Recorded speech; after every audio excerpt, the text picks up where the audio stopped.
All right, if we're gonna talk about awful movies, like I watched Dune 2 last night. Has anybody seen Dune 2? Yeah, I watched it the other night as well. Yeah. Oh, all right, so I've read the first book. I love the first movie for it to be the corny Hollywood failure that it was. I do enjoy watching it for what it is. Oh, the original. The original. Was it David Lynch that directed that? It was, but if you ask him, he won't. He'll lie. Yeah. He literally disowned the project. Yeah. So, and then we get this almost new ruined Dune. his career. Yes, we get this new Dune with Chalamet, who is a great actor. Who's I like him a lot. I like the new Dune. Just saw Dune 2. I liked the first Dune. That came out a couple years ago. I liked it a lot. And I felt like it was a long movie where not a lot happened, but they took their time and you got some character development and you kind of melted into this world and got to understand it a bit. The second one was awful. Like, it's beautiful. The soundtrack's amazing. I love all the actors. They're doing great jobs. I like the CGI is even better in this one somehow. The story is very interesting. And then it felt like they took an hour of the movie out at random. There's a point in this movie, this isn't a spoiler. There's a point in this movie where Paul Atreides, the One, is trying to like join the desert people. He's trying to become one of the Fremen, and he's going through these initiations. And the guy's like, "This is the first initiation. You must walk out there," and he points far into the distance to the farthest dune, and then return. Beware of the sand dunes and the jinn, the desert spirits that will talk to you and try to trick you. Beware of this and that, and always do the secret dancey steps so the worms don't kill you. Are you ready? And this guy's like, wants him to survive so bad because this might be the Messiah and he's a true believer. Great scene. Then he starts walking and Zendaya shows up and then he never goes on the journey. And what I mean is they don't decide not to go on the journey. They just have a hard cut. And the journey apparently happened, and we're weeks later in the future, and Zendaya showed him how to use a water filter for like 8 seconds, and then snap again. Now he's learning a whole different thing, and you're like, "What is happening?" It is weird. I found the pacing in it. The first movie has good pacing. It's slow all throughout, but it's like a masterclass in cinematography. And then this one, it's like slow as fuck in CGI. And then it just has weird cuts. No, and shot composition and cinematography. Shot composition. I hate it. It was just like, I'm not here to watch Zillow ads for an imaginary universe where I just look at room after room after. Oh, look at this magnificent room. It has a balcony and a pool. That's what Dune 1 was to me. I liked it. I thought every shot in that looked fantastic. But you are right. Like the story was kind of disjointed, and they didn't show as much as they possibly could have. Like there wasn't very much explanation or anything. Most of it was just like, there's no world building. Look at this dope room. You know what I noticed? Like, I would like to see them just sit. I like the part in movies where okay, the big thing just happened. Now we're going to go have a meal and have a quiet conversation and like have a big bit of exposition, moment, some exposition. And what I'd also like to see, like I'd like to see what this guy's bedroom looks like. I'd like to see how they're surviving in those caves and where their food's coming from. What I did love, that was so cool. They go to the Harkonnen planet, the bad guys, and they're the pale people. And I guess their sun that bit was sick. Their sun is black, and it's like the color spectrum on their world is such that I guess everything is in black and white. Like their world is in black and white. Yeah. And it was their fireworks were this weird, like inky explosion in the air. And this at this point, they've waited until now to introduce Sting's character, who is like the big bad that our guy's gonna have to fight at the end. And it's like, what are you doing? Why are we only now meeting this guy? This guy gets like 2 scenes and then he fights the good guy at the end. He wasn't built up at all. He wasn't in the first movie. His scene is sick. But like I was so disappointed. I'm wondering if there's an extended version someday that's, first of all, it's a very long movie already. It was 3 hours or more or something. It was very long. But it felt, honestly, like an hour of that movie was missing. It felt like the TV version of movies sometimes growing up. I don't know if people even are familiar with what I'm talking about, but the TV version would be edited for time. So they would make a 2 hour and 20-minute movie and make it exactly whatever. 88 Braveheart's like 50 minutes. It was always 91 minutes. And you're like, whoa, what happened? How do we? Yeah. We didn't talk after the big fight. We're just at a new fight now. That's what it felt like. If you watched like The Patriot on TV, it went straight from his son dying to like meeting about what they needed to do next. Like all the fighting in the woods, like you got rid of it. Yeah, I was so disappointed because I had such very high hopes for it. Y'all should check it out if you like it. I know Hutch like jerked off over it. I was so excited. And heaps of people were telling me how amazing it was, and then I watched it. And I was like, this is mid, like very disappointing. Yeah, very disappointing. I wonder if there'll be a 5-hour version at some point that like tells the story. The problem is it's a big story, the kind of story that I hate to say this is better told in mini series. Limited mini it's a Chernobyl sized story. Shogun. It's a Shogun sized story. Kyle, sometimes when I'll be like streaming and listeners will come in and they'll kind of like say things like sometimes someone comes up, Woody does ketamine, and like that's it. But then someone came in and they were like, "Yo, Kyle didn't like Dune 2," and I was like, "Why?" And they're like, "He said it was different from the book." You didn't like it? Did you like Dune 1? I don't remember if we spoke about Dune 1. I liked the first Dune movie. The reason I like Dune 2 is because it's terribly edited and paced. Everything that's on the screen is beautiful and perfect. It's just it feels like there's an hour of movie missing. I love Dune 2 for what's there, but it's ruined by what's not there. You read the book before Dune 1? No, I haven't read any. No, you didn't read any of it. No, I'm just saying, like, as I watched Dune 2, the movie, it's like, whoa, where are we? There's just a scene. Zendaya lands in an omnithopter at one point, and it's like, where'd you get that? We're not going to talk about where you got a fucking like aircraft. Oh, you just have it now, and here you are. Like, we spend the whole 3/4 of the movie talking about, is Paul going to go south of the worm line or whatever, the storms? Then he's just like, oh, the base got blown up. Shit, better go. And he's there. And not only is he there, he's at the temple. And not only is he at the temple, give me that glug, glug, glug, glug, glug. and then it's like, boom, wait, where are we? Oh, Paul's been in a coma for so long, a crowd has gathered now. We just lost all that. We lost the whole scene where somebody told everybody. We lost the scene where everybody reunited in the storms. We didn't get to see any of Paul's mother, like changing the fundamentalists over to Paul's side. There would have been some kickback. There would have been a whole plot line there where she's got to like get her tendrils into people's minds and convince them. There was so much of that movie missing. And then all of a sudden, Thanos shows back up, and it's like, damn, give Thanos a little build up. And then once he's there, he's just like, he's not around long enough. He doesn't get to say much. He just kind of has a campfire chat or two. The movie all the way through it has issues like this, where it's like, when Paul goes on his I'm going to be a Fremen now journey, it's like, go as far as the eye can see and beware of the serpents and the genies and the monsters and the ghouls. And, oh, you're back already and you didn't even go? You just been chilling with your girlfriend. We just skipped the whole journey, any growth that would have come from it. And you're learning how water filters work now. That was 30 seconds ago. It upset me because I was expecting so much and got so little. It's missing an hour. Did you like Blade Runner 2049? Love it. Yeah. Oh, I didn't watch 2049 yet. What is it? Blade Runner. What's it? Oh, the first one you saw.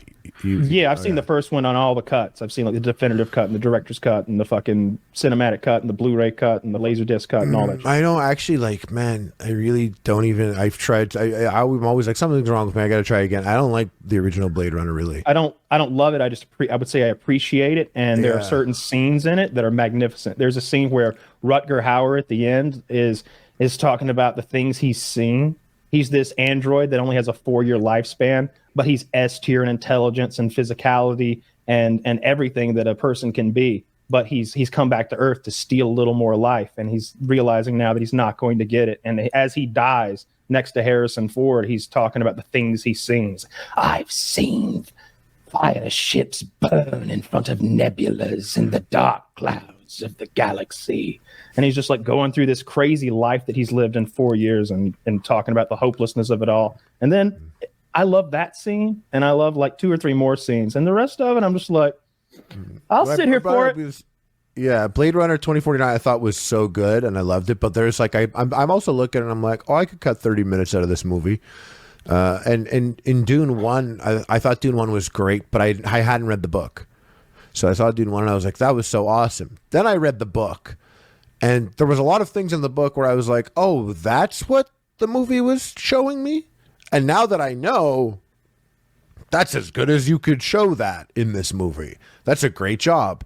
And then so when I saw the second one, I had read the book, and there are certain things in the book, like, you know, Paul has the guy that he kills, Janus, that he kills, like he raises his child, and it is with his wife.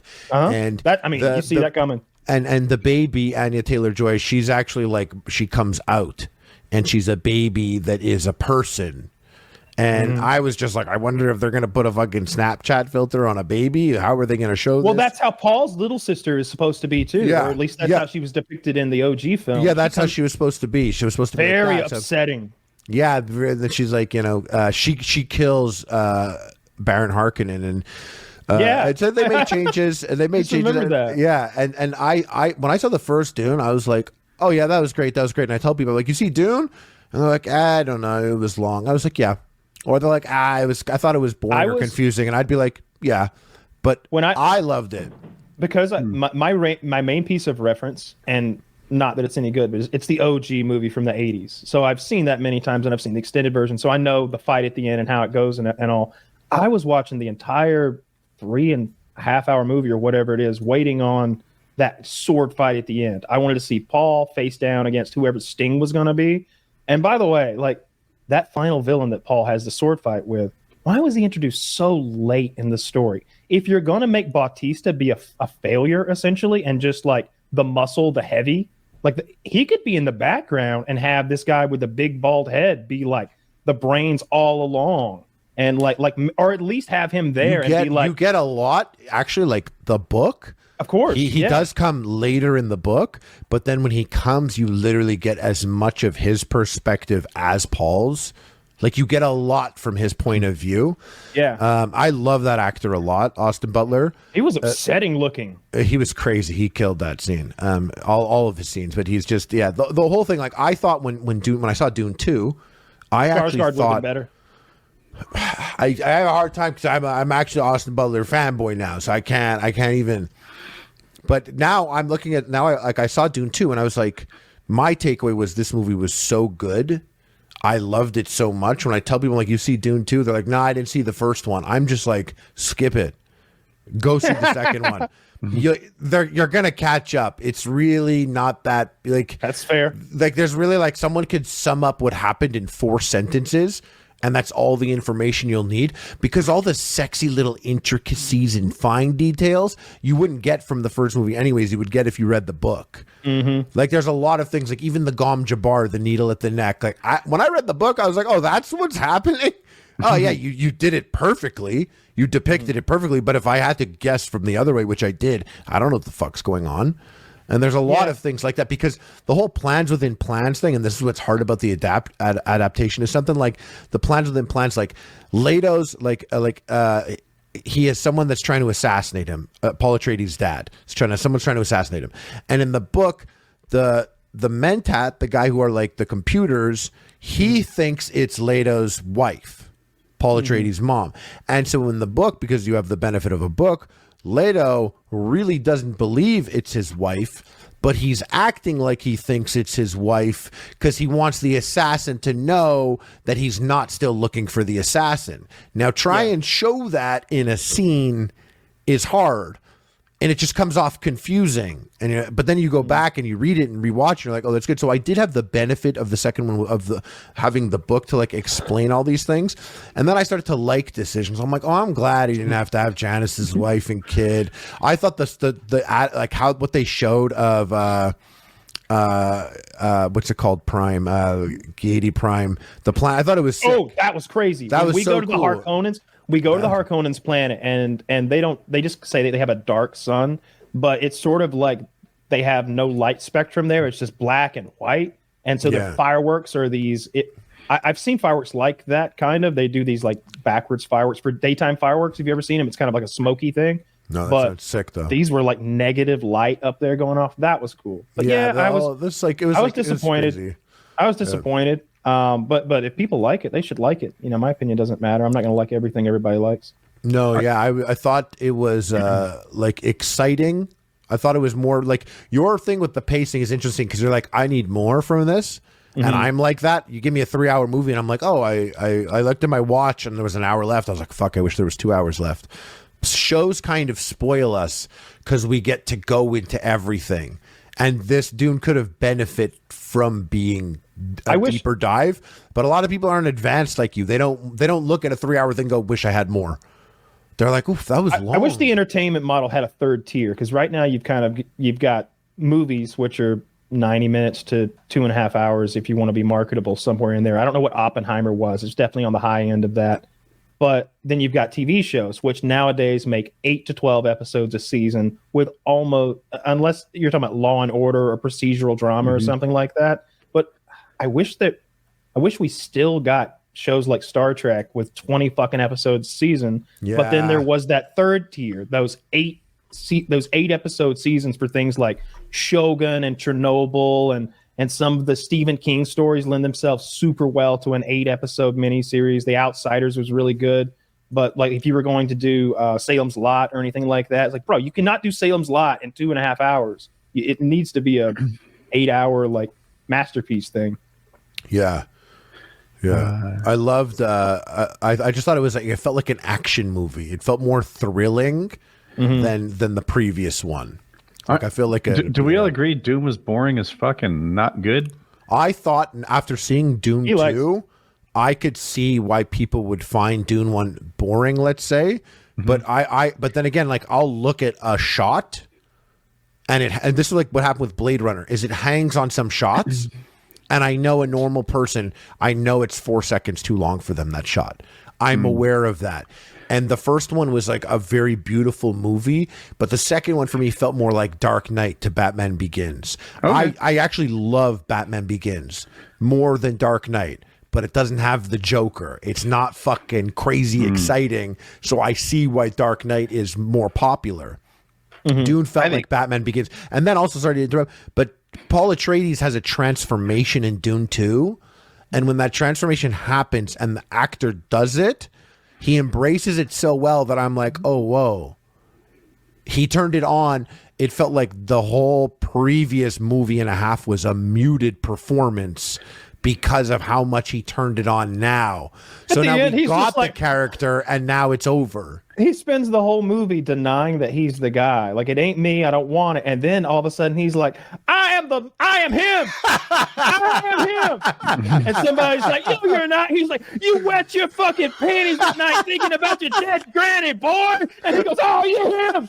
You're fucking him. Somebody goes, I'm not so sure about that. He's like, your wife has a dick. Your wife has a dick and you suck it. Oh, you're him. And it's like he melts the opposition with humiliation. I love that scene, but that's fucking hilarious. Yeah, like, exactly. I'm not him. I'm him. This is the first thing about Dune I found interesting in years. I'm like, if we keep talking about Dune, I'm going to get my pull-up rack. I'm going to set it up behind me. I'm going to hang myself. Dude, they got a Dune MMO coming out that looks sick. I will auto asphyxiate myself to death back there just so the audience has something to watch rather than this Dune talk where it's killing me. I apologize. He did it. So it was me. It was me. It was me. I'm just hitting it back. I'm just trying to fix it. Can we talk Star Trek? What did you guys think of, just to switch gears a little bit, Oppenheimer? I have not seen it. How much Barbie? Want to talk about that? Kyle's seen Oppenheimer. So I have not seen Oppenheimer. I mean to see it. I keep meaning to see it. You're the movie guy, man. Yeah, Kyle, we're all disappointed. No one expects me to see it. Yeah. Did you see Dune? I saw the first one. Yeah, I'm going to see the second one. The first one was really cool. I saw it years ago, and then I rewatched it on Hulu, and I was like, all right, this is pretty sweet. I'm going to go see the second one. The second one is...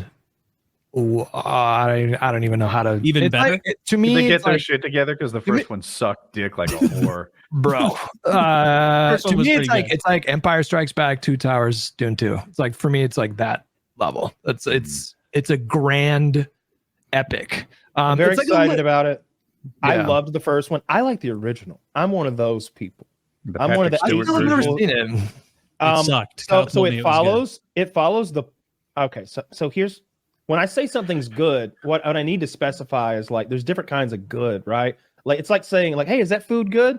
Yeah, it's good. What did you mean by that? You know, like cheese pizza's good, but so is filet mignon. And this the old one is cheese pizza. You know, it's cheese pizza, and it's a good laugh, and it follows the exact same plot line because they're both based on the same book. And watching them back to back, you'd want to watch the good one first, the new one, but it's hilarious to see their versions of these characters. The main bad guy, though, is way more evil. Unless in the second Dune, the new one, they're going to reveal some more stuff. Because in the original, he's got this femboy sex slave. First of all, he's disgusting. He's floating around using a hover pack with his nipples and titties out, and he's like pustules protruding, all over. very disrespectful. And he has slaves all around him, like med slaves, who are using syringes to pull the pus out of his pustules that are in his face. They're like drawing it out and like keeping it. And he has all these wires and hoses, and they're in like an ooze factory or some shit anyway. It's disgusting everywhere. But then in walks his like femboy sex slave, and he walks over to him, and he's like greasy. He looks like he ate fried chicken and then rubbed his hands all over his face. And he's sort of like licking his lips while he like feels this femboy up, and the femboy is not into it. And then at some point he reaches to his chest and he pulls out a plug that's kind of like a butt plug, but it's in his heart. It was all that keeps him alive. Like it's surgically implanted so that at will he can just kill him by pulling this thing out, and the guy just dies. Well, the Harkonnens in the books are comically evil. So yeah, he had like sex slaves in the books, and like even better is the cat. Do you know about the cat milk? He was drinking cat milk. Poisons this guy. They poisoned this guy, and they're like, the poison that we've given you, you'll die a horrific death within in the so many hours. Or in the movie? In the movie. And they're like, we poisoned you. You're going to die. There's only one cure. And then they bring in this disgusting hairless cat with titties, and they're like, you got to milk this cat every day and drink the milk, and that will keep you alive. But if you ever take a day off from milking this fucking cat and drinking its titty milk, you die. What happens when you need another cat? What's really wild is get one cat. There's like a lot project of with the egg at school. There's a lot of discourse right now where like a lot of times when a big movie comes out, there's a lot of like really stupid discourse online about it. And the stupid discourse about Dune right now is there are people that are they think that the Fremen are meant to represent Palestinians, and so they're like, but if you know where the story of Dune is going, that is not. Do they know it's a book written in the 50s? It does not reflect well on Palestinians were a thing in the 50s, but like Frank Herbert wrote this book to warn against like charismatic leaders. He said, like, for example, Frank Herbert was like, he was like a libertarian. He was like a libertarian, like climate advocate. So you could be that in the 70s. It was kind of like a hippie thing. But he said one time that he thought the most dangerous politician of the 20th century was John F. Kennedy, because everybody was just like so impressed by him, and they just kind of like went along, and then that led to Vietnam. But he wrote he wrote the Dune stuff specifically, like he had Mao and Stalin in mind when it came to Paul. And but yeah, so like there's just a bunch of stupid discourse about that movie right now. They're not they can't just enjoy the movie. They gotta try and launder their own like pet projects through the movie. They can't just be like, this is cool. Well, the same thing with Star Wars. That's the U.S. and Vietnam. That's the U.S. is the evil empire, and Luke Skywalker and the boys. There's Dune for a second time last night as well. God damn, that's a good fucking movie. Any better the second time? You notice more? Yeah, it's fucking great. It's fucking killer. I watched it like 4 times. I love that movie. I just like Denis Villeneuve. Is just really good at it. He's really fucking good. But that's the ultimate movie. The ultimate. If someone's like, bro, I have a buddy who's like, I put on Dune, bro, and I heard this fucking woman and her stupid kid complaining about life in the fucking desert for like an hour, bro. And it's the ultimate, like, it's not for everyone. Yeah. And I tell people all the time, it's not for everyone. People are like, yo, should I see Dune? And I'm like, I don't know. I don't know, but I'm going to go see it a third time now. Like there's so many little things in there that had me like, because I know the story or whatever. I haven't read the book, but I obviously watched the first one multiple times, like both versions, and I like it. I got a soft spot for that first Dune movie. But like, there's a part where like his boots were like put on in a particular way, and she's like, "Your boots are on desert shimmy shimmy style, and he's like, it just seemed like the right way. And he is like, the chosen one. And then she like quotes some sort of like nonsense, and he shall know the ways of your people. And he shall know how to put his boots on. I almost wish he'd been like, could we all what? It's literally like she says it out loud in front of him. Like that was funny. Like he just like put something on in a way that makes sense intrinsically, and they're like, how did you know? Like you tied your shoelaces with bunny ears. It would be you don't like, tie your shoelaces to each shoe? You double knotted? Here's the thing. That's a desert trick. I guarantee that like one like special forces guy sees another tie his fucking shoes as strangers, and he's like, oh, I noticed you're using the loop-de-loop method. There's blood on your hands. Even when she described, she's like, yeah, oh, you put like the loop on the outside of your boot. I'm like, I don't know what you're talking about, but from what you just said, that's exactly how I would have done it too. And I'm not fucking Muad'Dib or whatever. Like, I'm not the Kwisatz Haderach. I fucking put the loop over the shoe. Because that's what like anyone. That's what you do with shoes. I've been skiing, bro. Like I know how it works. They did a really good job of like not being up their own ass about how cool their special effects were. Like so much was obscured by smoke, fog, dust, and darkness. Like I feel like who's it just existed. You never thought about it. Made Independence Day, Schumacher, or like who was it that made Independence Day? Like I can't think of that fucker's name, but like.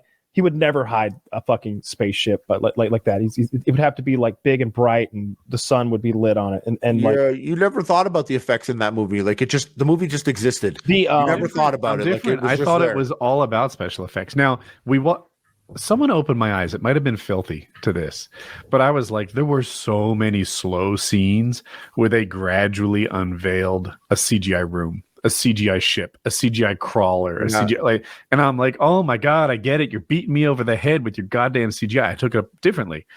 But then Filthy said, I think it was Filthy.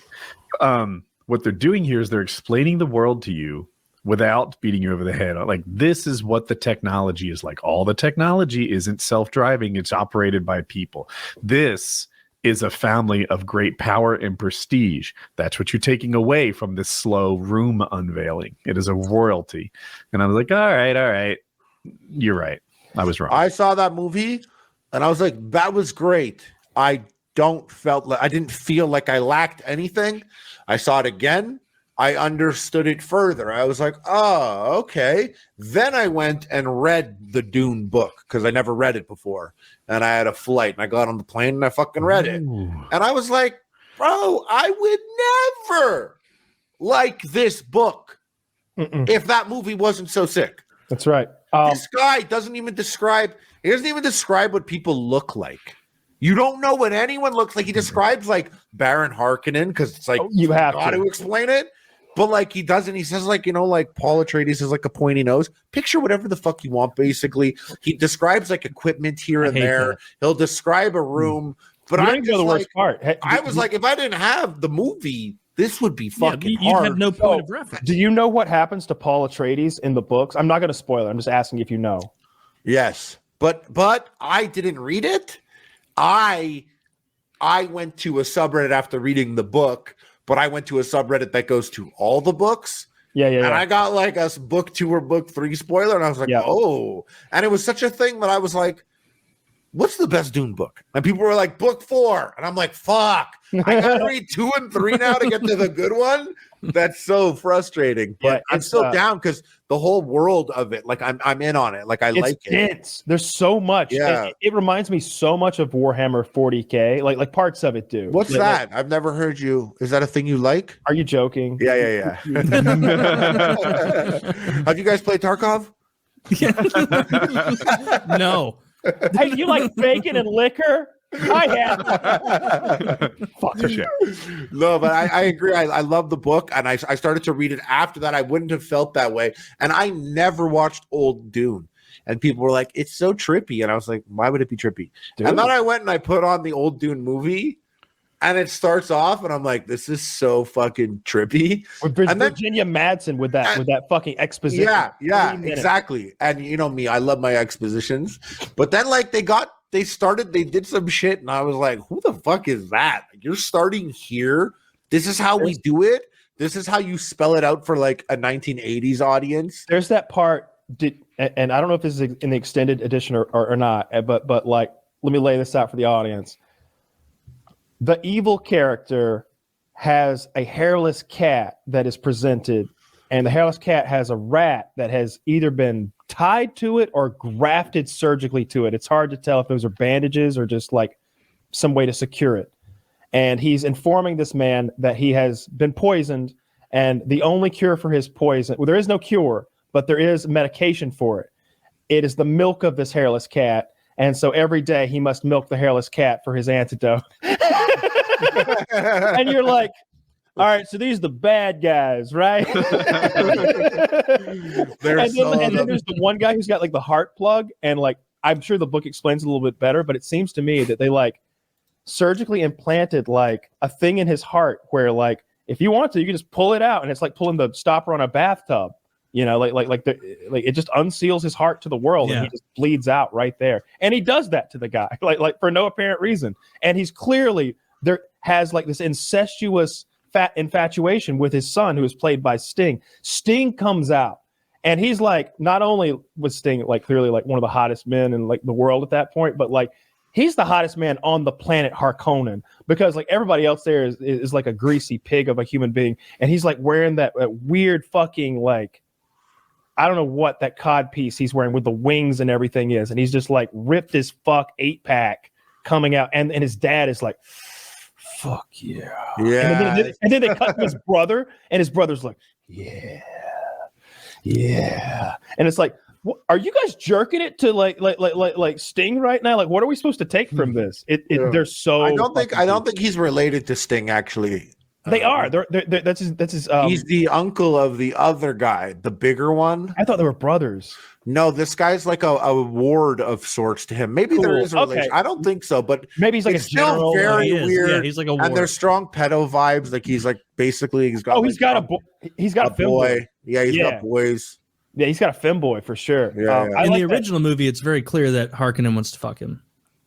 Yeah. He's a horny guy, and I was watching. I was like, oh, they leaned hard in the horniness. We didn't get much horniness in the Denis Villeneuve one. And I heard someone, I can't remember who I heard reviewing it, but they described it this way: that in the original, they really took the most bizarre things from the book and like, look how zany this is. Like, there's the part where Baron Harkonnen is like floating around the room like Willy Wonka style, like he's just like silly.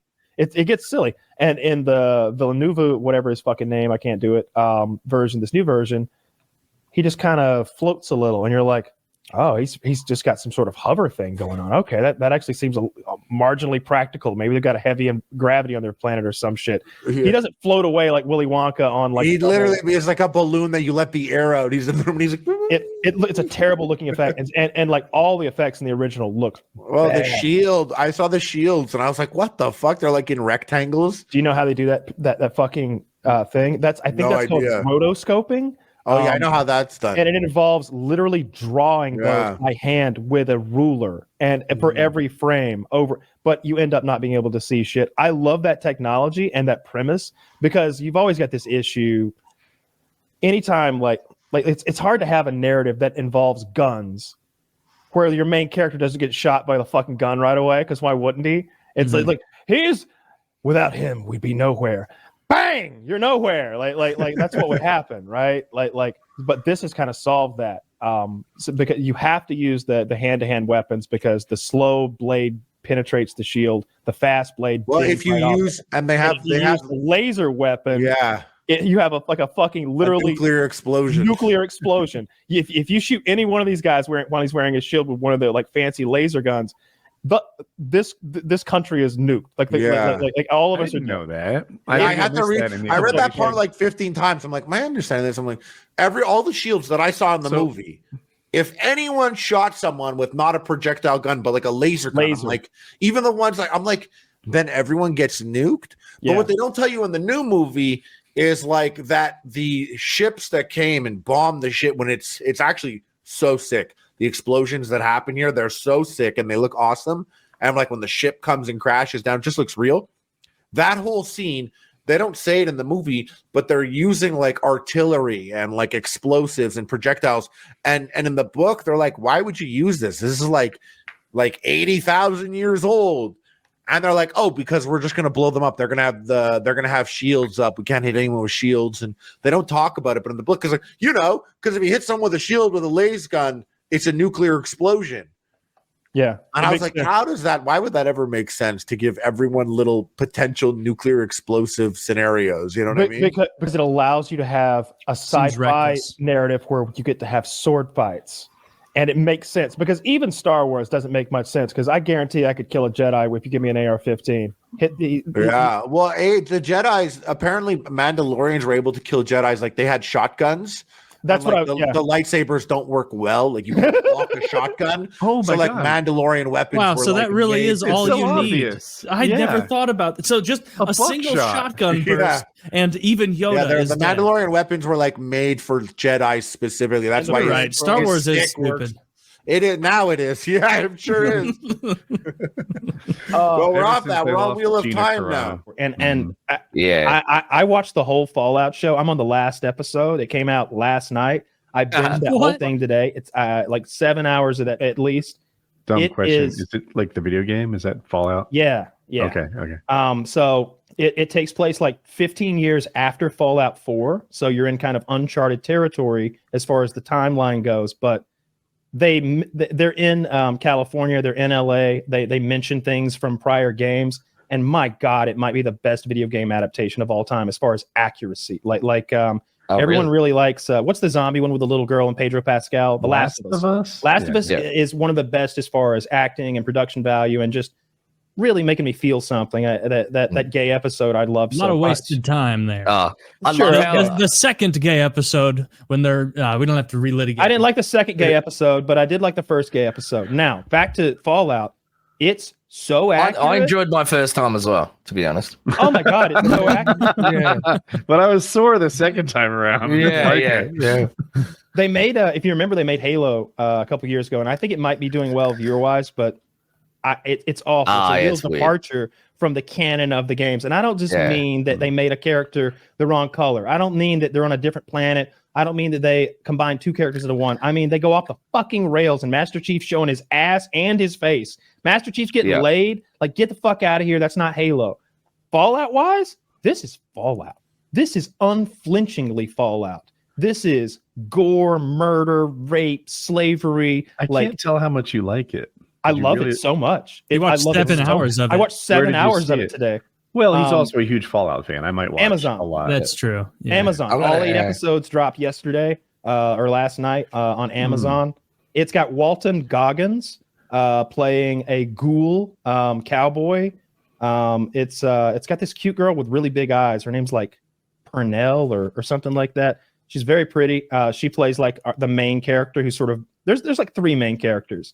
And they're all sort of bumbling around trying to, It's very good. The weapons even are perfect. Like if you've played Fallout, you're gonna be like, oh, the whole way through that Leonardo. You're gonna be that Leonardo DiCaprio meme the whole way through as you watch. Was it whistle? References. Is it like stop frame fighting in the TV show? Nats. Or is it Nats? Mats. That's it. Yeah.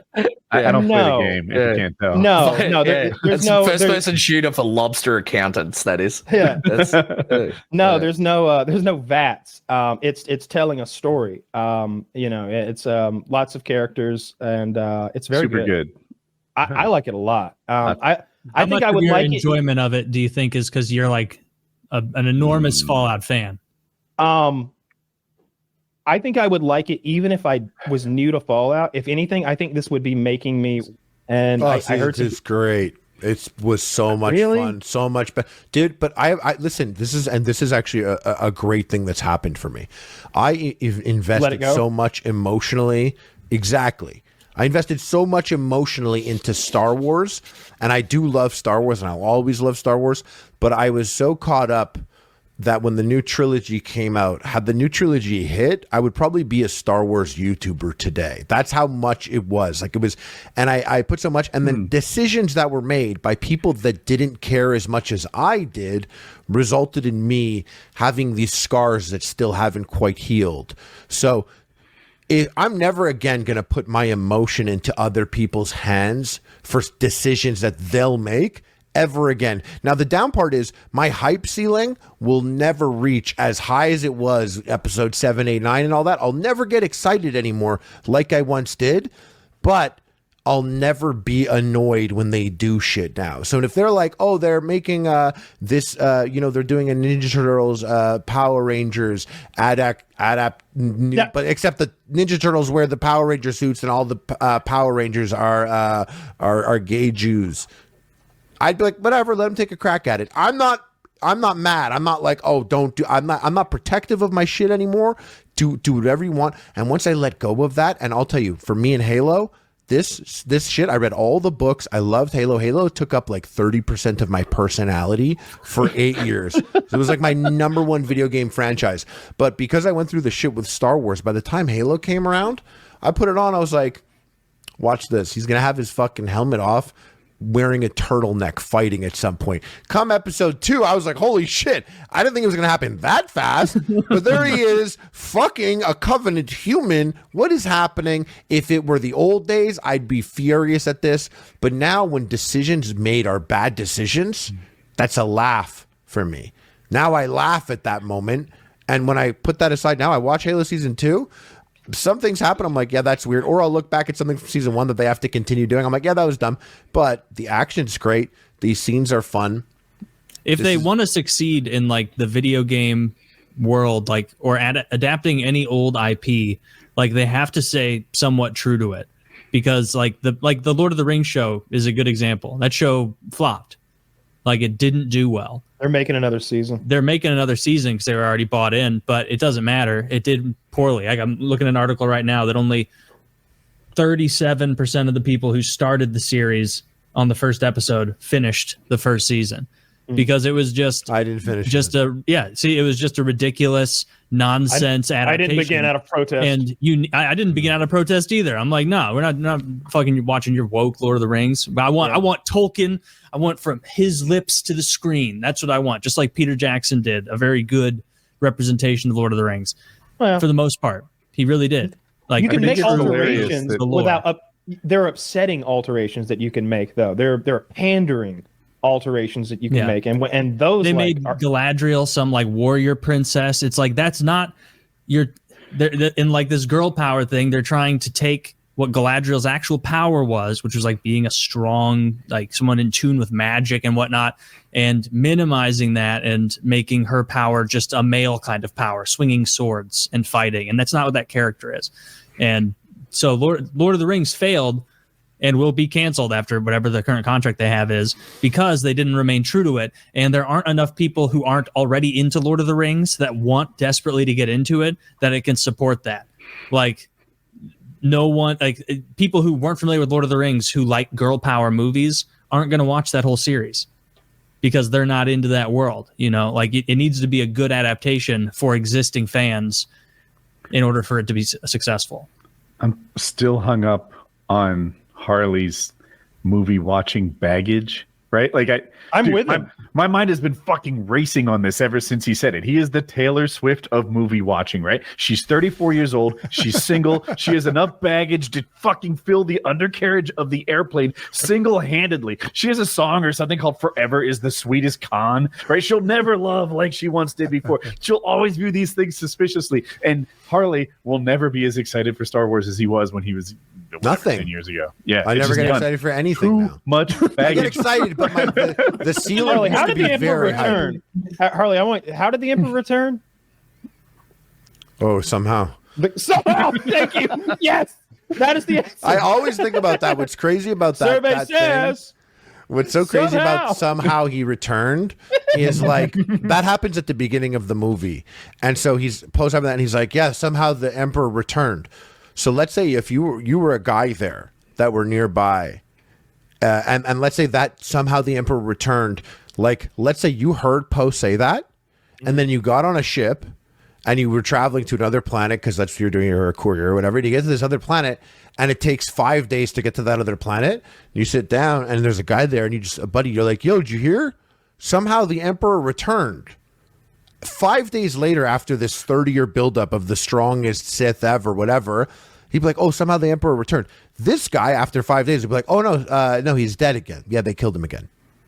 So somehow he returned after 30 years, and he also gets beat that same week. Yeah, but they have like a big crazy battle, right? Like the Emperor probably used like lightning on everybody, and like maybe from the sky, like the whole sky became lightning hands. But like they shoot the Death Star, a thunderstorm encircled him, maybe like some Voldemort end game shit. They didn't just like cut him in half or anything, did they?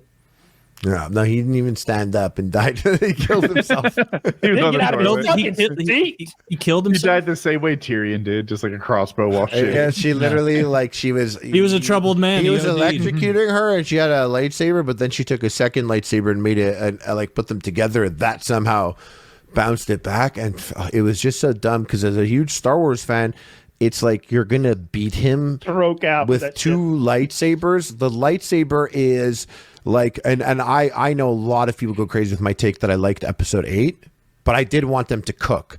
Last Jedi, when they were doing weird decisions and stuff, I was like, hold up, let them finish. Then when they finished, I was like, oh, this ended so bad, everything before it was bad. But in episode 8, I love that they, like that Luke Skywalker threw the lightsaber, and I love that he beat them at the end of that movie by force projecting himself in a super like nobody was hurt. He stopped this huge army from destroying all his friends, and no one was hurt. No one got hurt. And that was cool. That's like next level of Jedi. Taking two lightsabers, like a lightsaber, it's just a fucking tool. And even the Emperor, like he only used a lightsaber to insult Jedis by beating them with their own tool, but he never had respect for it. So it just just the wrong emphasis on shit, and I hated it. It really bothered me. Is that what the Emperor really did? Like he used he used his own lightsaber to insult the Jedi. Like whenever he would Quigley beat Down them Under with as well. Okay, that's cool. I didn't know that about the Emperor. I've seen it. I think we watched it together. I love Quigley Down Never Under. watched Quigley Down What is that? Kyle's Tom Selleck movie. A fan of Quigley Down Under. It is this little-known, silly movie where like an old West guy who is a good shot goes and saves Australia. Did I come close? But Kyle showed me a movie actually when I was at his place. It was They Live. I had never seen They Live or heard of it before, and watched it at Kyle's house. And I was like, when did this exist? And it wasn't like a meme as it is now or referenced as Duke Nukem shit. So I saw it and I was like, what the fuck? It was like a whole new thing. I was like, that's where he wears the glasses. Yeah, you can see. Okay, I've actually seen They Live. That was a good, probably on Kyle's recommendation too. That was a good movie. So that's Roddy Piper, the wrestler, like acting and doing a hell of a job. It's a very good movie. But what I was gonna say is like Quigley Down Under is Tom Selleck and Alan Rickman, and basically it's during the time when the ranchers in Australia were literally genociding the Aboriginals, just murdering them, and so they hire Quigley from the Wild West. They put out this bounty, and he's like, I come here to, he's a long range sharpshooter, and he thinks he's there to shoot dingoes that are preying on this guy's cattle, but he's there to kill the Aboriginals. And the bad guy is Alan Rickman, who owns the big ranch. And the fun part is that Quigley can shoot like, I don't know, 1,200 yards away with his ridiculous custom made rifle. And so they like beat the shit out of him and they leave him for dead. But he happens to get the rifle, and they're riding as fast as they can from Quigley because they know he's got that rifle back there. He's like looking back behind him, faster. And Quigley's taking his time getting this old-timey antique rifle loaded, getting the big old peep sight adjusted and twisting it. And he's hurt too. There's blood in his eye. So for a minute he staggers and fixes some dirt in his eye. And then he's boom. And it's like 3 or 4 seconds later, the cowboy gets fucking shot. And the bullet is so big, it just blows his chest out the front. And he flies off the horse. And Quigley's like, yeah. I'm literally going to watch this, by the way. It's pretty fucking hard. And the ending is great. Wait, I was going to tell the ending, but he's going to watch it. No, I'm actually going to watch it. Yeah, the ending's fun. Yeah, Tom Selleck. He's a good fucking actor. He's still alive on it. He's one of those actors that managed to get like a TV show that they just make infinite seasons of. And I think old people watch it. There's a show called Blue Bloods. They've been making, there's like 20 seasons of Blue Bloods or something where he's like a police commissioner or something with a mustache. I laugh in Supernatural. He was drafted to the Vietnam 20 War, seasons, you're adorable. And You know what? survived. You know what you're going to be psyched for, Harley? I bet I'm the first person to tell you this is happening. There's going to be an R-rated live-action Ninja Turtles movie called The Last Ronin. Yeah, I'm not. I don't want it to be R-rated. Wait, I did like the newest Ninja Turtles movie. Was great. I realized I like my. That was kind of cool. I like my Ninja Turtles when they're teenagers. It was great. It was fun. But this story, I never read this story, but I know what it's about. It's about the other Ninja Turtles. 3 of them die or are killed, and one of them is alive, and he wears their colors as a reference point, and he has like a broken I think it's Raphael, and he has like one sai, he has the bow, he has a sword, he has like leftovers from the turtles, dead brothers. And it's always sounded like such a dark and crazy story. So I'm like, you know what? Dead? Cool. He's got to be. I think he's the only thing left. Here's what I want it to be. 90. I want it to be like, shut up. And rats. How long does a giant mutated rat live anyway? Like 30 years tops, right? Now, I want it to be like John Wick style, where they stomp Master Splinter down. Like they outnumber Master Splinter, and like he holds his own, but then they like net him or use some cowardly tactic against him, and then they just stomp him out. And like Raphael or whoever it is, Splinter like death scene, please. Yeah, I want to be a real tearjerker, like when that puppy gets stomped. Shredder's like, bite the curb. Now he's got an SS tattoo on his arm for some reason. No, I think doesn't Disney own that shit? It's Marvel, right? Isn't it? Is it under the Marvel umbrella or the I don't Hasbro? think it's Marvel. I don't know. No way they're in the Marvel universe. Wow, you'd be surprised. Predator is, Alien is. First of all, 100%. Do you know how the turtles got mutated, Taylor? I don't know. Iron Man's runoff? Like what? You're so close. You're so close. It was actually the same canister that fell off of the truck spill that blinded Daredevil and gave him his powers. Oh my God, I forgot this. That's true. Yeah. So during that crash that created Daredevil, because Daredevil, it created 3 heroes and a fucking. But I don't think it was official. Like it was official, but the artist they drew story wise they did that. They made it that like Crash put the goo and it turned Daredevil into some sort of superhero, and then it goes into the tunnels and it turns the turtles into a superhero. And the guy that taught Daredevil how to fight, his name is Stick, and the guy that taught the Teenage Mutant Ninja Turtles how to fight, Splinter. Hey. The pieces are falling into place. What a ridiculous universe they've made. We're off that. We're on Wheel of Time now. Dude, I haven't gotten on the Wheel of Time thing. I'm gonna let it keep going, and we'll see if everybody keeps staying hyped on this thing. Always a smart move, I think. Yeah. So Woody looks interested. Wheel of Time is apparently, I'm told, I think Amazon is making it right now, and it's another one of those beloved book series. And I've seen like 3 seconds of it in like previews and shit, and it looked okay. But I hear people hyped on it, but it's such a big. Is there a potential? You know how I got girl to Wheel power bent on it? I'll tell you how that fits in. I got to Wheel of Time when the last time I was on this podcast. You guys were reading a book, the lamp. What is it? The ones you were reading. You guys were reading Lamplight Diaries. Yes. So I went to go look that up, and I found out like that they're still writing. So I was like, okay, wait. And then I went and I looked up another series, and I kept doing it. And like after we had this conversation, I kept landing on Wheel of Time, and everyone's like, Wheel of Time, and it was like. Okay, so I bought the first book because I wanted to read fantasy after talking to you guys. It always led me to Wheel of Time. Anyone that read what you guys were reading read Wheel of Time also to an extent or something. So I went and I checked it out, and then I was like, oh, and it's going to be on Amazon. And I kind of like reading a book or watching a movie, then reading the book and seeing the differences. I don't know why I like that, but I do. And so I read like the first half of Wheel of Time, and then the show came out. And it's like the way the whole thing works. And I kind of had a hard time reading the book at first until I read this like a prologue type thing. And it's just like time always repeats. The Wheel of Time, it always happens. Like life begins again. But the last time that there was life, it was broken by like the dragon, like the ultimate like person, like, basically magic got broken. and any man that uses magic will go crazy. And so all the females can use magic, and they go hunting down any male magic user. But the dragon's going to come back, and he could use magic. He'll fix the world. That's basically it. Okay. Is it good? I saw the first few episodes and I watched it. I'm like, you know what? You got good actors. You're trying. You're spending money. So there's nothing wrong with it yet. Potential. I am interested. But it didn't start off with a brother and sister fucking like Game of Thrones did. And I think that's what really set things off on promotion. I'm in. Have you listened to Bobiverse yet? The book series? No. Every so I mentioned on the show, it's probably been 2 years since I've said it. It is the best book series ever written. Game of Thrones can suck a dick, and it's not even finished. Lord of the Rings, I'm assuming that guy was a brand new author who hadn't written anything before. Bobiverse is better than anything else out. It starts in current day. You never told me about this. No, so the guy is a software engineer. Sick. He sells his business and he pays for that.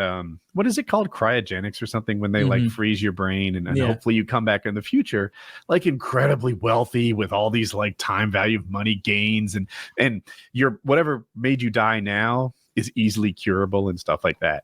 So he wakes up in the distant future, but that is not his reality. His reality is that he comes back as kind of a computer program, and they give these computer programs no respect. They're like a lesser version of life. The real people will bring them back, give them shitty jobs, and if they don't like it, they'll just delete them. And so he has to prove that he is worthy of like this shitty job, but he loves it. The job is to like go out into space and replicate himself and form a new life and keep going and help his like little nation succeed in the universe. And I'll stop there, but he becomes like an AI. Yes. And I loved it. Not only it has the right level of sci-fi for me. So 3 Body Problem, for example. Now I multitask when I listen to it, but there were times when I could barely understand. Oh my God, 100%. 100%. Okay. Yeah, there were, my cognitive horsepower was just at